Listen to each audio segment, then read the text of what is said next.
Ray Cross, thanks very much. This is WisEye Fish Fries in an informal setting, but we interview newsmakers such as yourself and serious subjects. So thank you so much for joining us at the Avenue Bar. And thanks for the cheese. And by the way, take as many as you want. I'm sure. You know,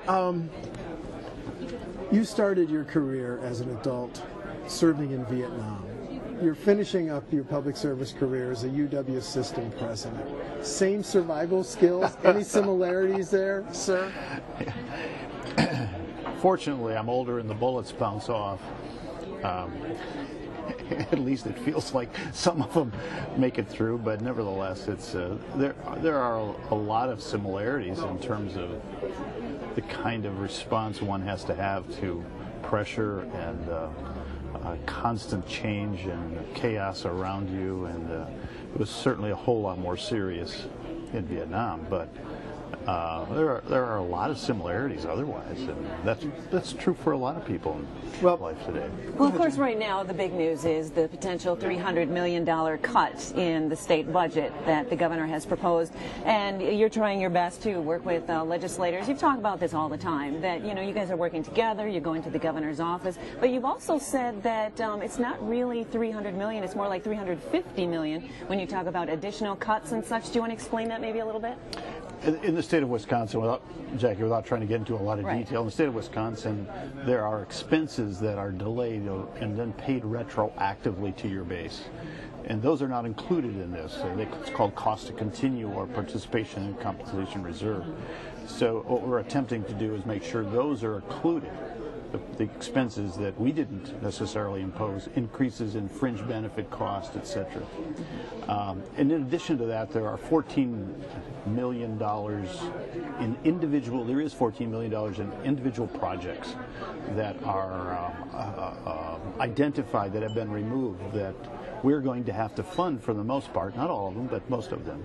So it's about a $350 million actual cut to the university. That's correct. And you were hopeful for a while there, but Majority Leader Scott Fitzgerald had come out saying that it's very unlikely they're going to make any changes to that proposal. I disagree with the senator. I think there will be. I think there will be changes. In some ways, at this point, everybody's trying to tamp down expectations because there are so many parties seeking funds from the additional revenue estimates. So we don't really know where it is. There's a lot of work that needs to be done yet.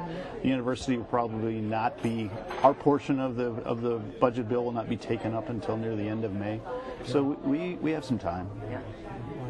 Well, do you think, update us, the governor announced his budget on February 3rd. There's just been, you've been in the middle of this debate. Do you consider the authority dead and not likely to pass, Ray, because you have Co-Chairman Nygren and Mr. Representative Knudsen saying it's a non-starter? So are you willing to concede that's probably not going to be part of the budget, sir? No, I think the authority's a long shot, don't get me wrong.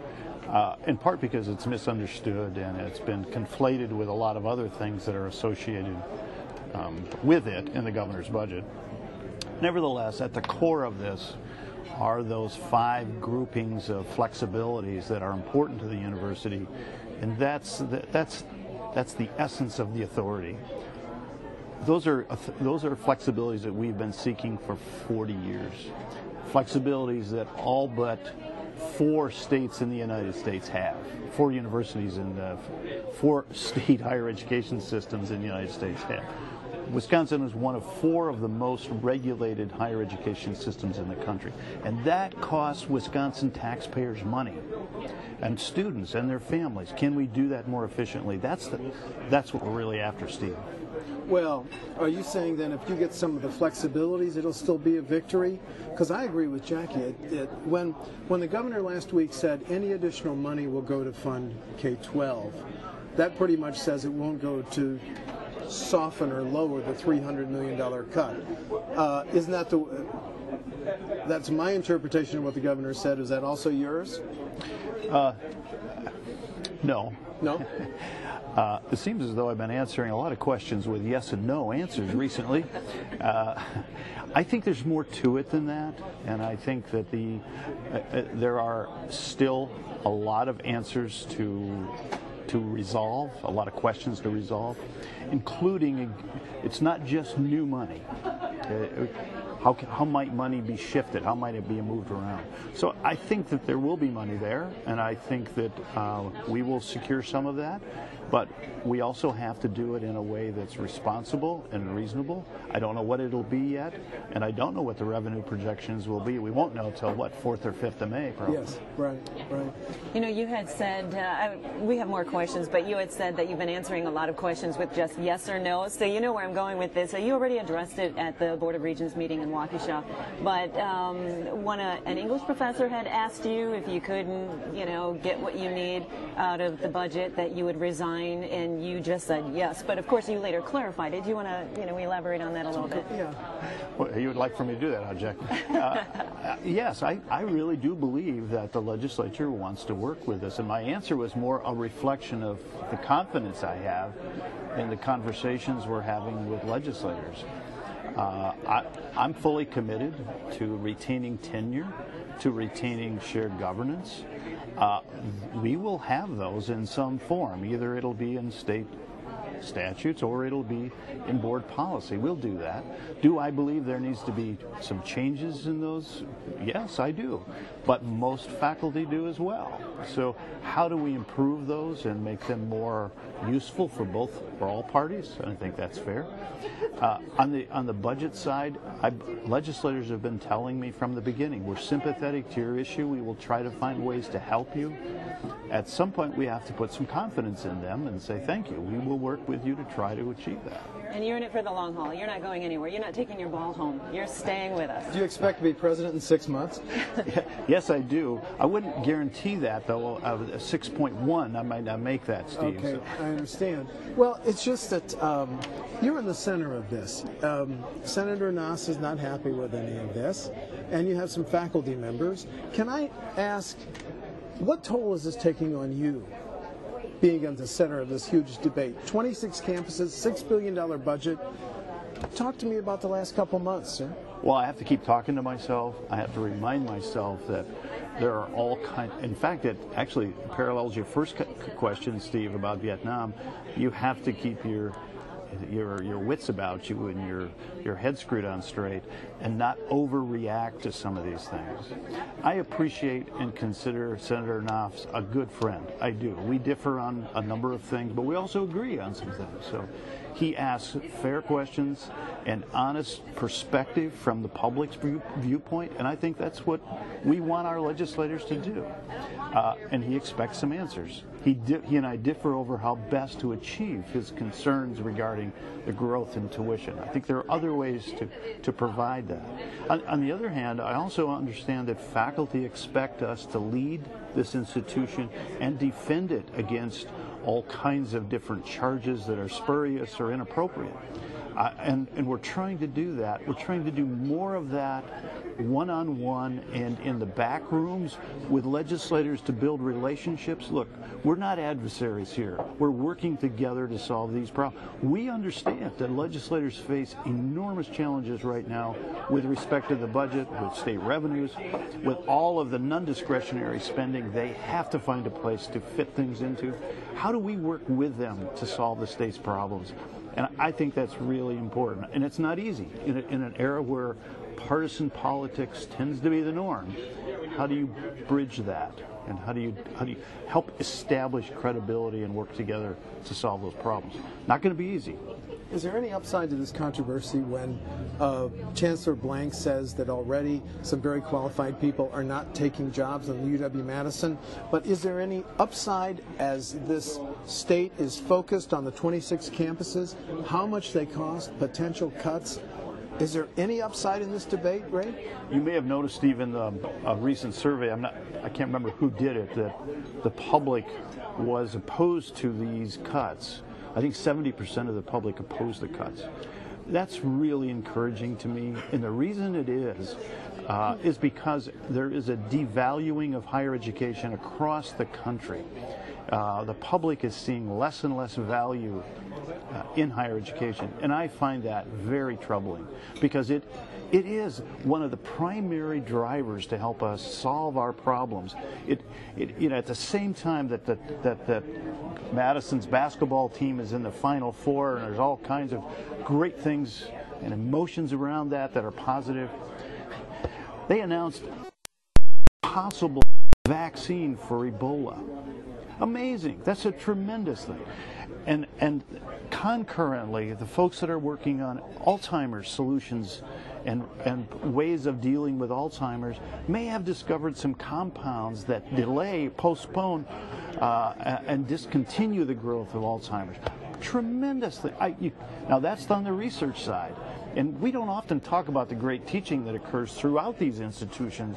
Some of the best teachers in the world occupy our classrooms. So to me, the devaluing of higher education overall is a serious concern. And when I saw that poll, that's very, very positive to me. But Kathy Sandine took your old job, Chancellor of UW, the Extension colleges, the two-year schools. She said, first of all, she just came onto the job minutes ago, and she got dumped into this situation. And she said all those schools are going to really struggle. And that's something that, of course, you have to, the two of you are working together on this with regard to the cuts. So you're having regular communication with Sandine?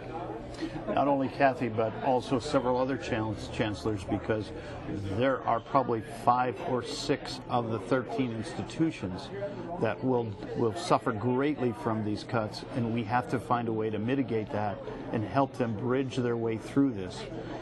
It also offers us the opportunity to reform the institutions, not just the colleges, if we can do it wisely. The best style of reform is more evolutionary than revolutionary, and we hope not to do significant damage because of our need to do it in a hurry as we go through this. We need to do that. And Kathy's been working on that aggressively, looking at options of consolidating, sharing, finding ways to do what she does with fewer resources. Just yesterday, Representatives Quinn and Brooks said we're going to ask the Joint Finance Committee to exempt the two-year campuses and the extension from the budget cuts. Would that be a wise move, Ray, or no? I don't think it would. I believe that Representative Heaton and also Representative Spiros have also indicated that they're interested in something similar. And I think as legislators respond to what they perceive to be a very effective tool for access and affordability for students, I appreciate that. However, I don't believe that's the right solution, because what you do then is you simply open up other campuses. Why wouldn't Parkside, or why wouldn't Superior, or why wouldn't other legislators say, well, we don't want to harm our campus either. So let us work with them to let the system, the Board of Regents, work with them to try to mitigate any serious damage to those campuses. Do you hope the campuses that have announced buyouts hit those targets? And what would you advise a faculty member thinking about buyout? And what would you tell members of the Oshkosh men's soccer and tennis teams that are going to be eliminated? Well, obviously, each individual faculty member has to look at whether or not this is the right deal for them. There are a number of parameters that have to be put on these voluntary separations.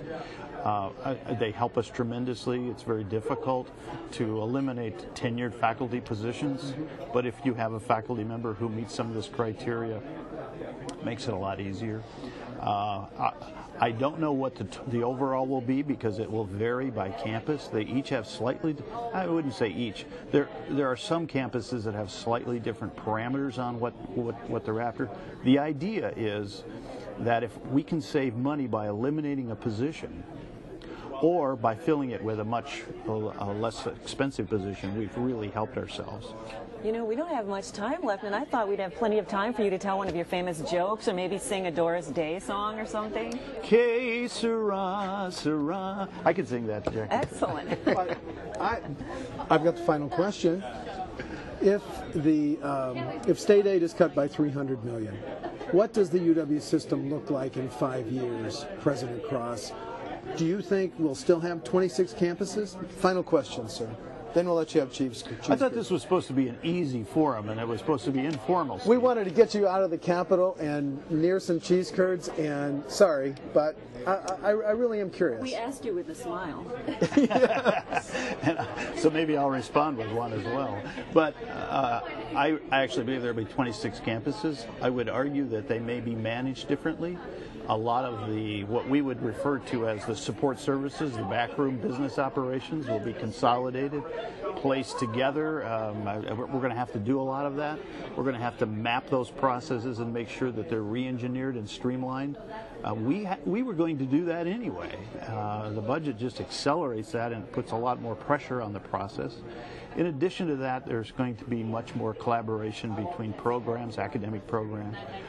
I think the physical presence will be there. How it's managed and operated will be different. Okay. Well, do you want to close with a final verse of Que Sera, Sera? Whatever will be, will be. The future's not ours to see. Why'd you ask me that question, Steve? Thank you. May is going to be a critical month for the UW system that you care passionately about. You're a champion of it. So I want to thank you for taking the time to come to WisEye Fish Fry, and please take a cheese curd, and thanks again for coming. Thank you, Steve. Thanks, Jack. Thank Our you. pleasure. We'll see you Thank again you. soon, maybe. Thank you. You want to grab some, Marie? Seriously. I will. Please do. Come on.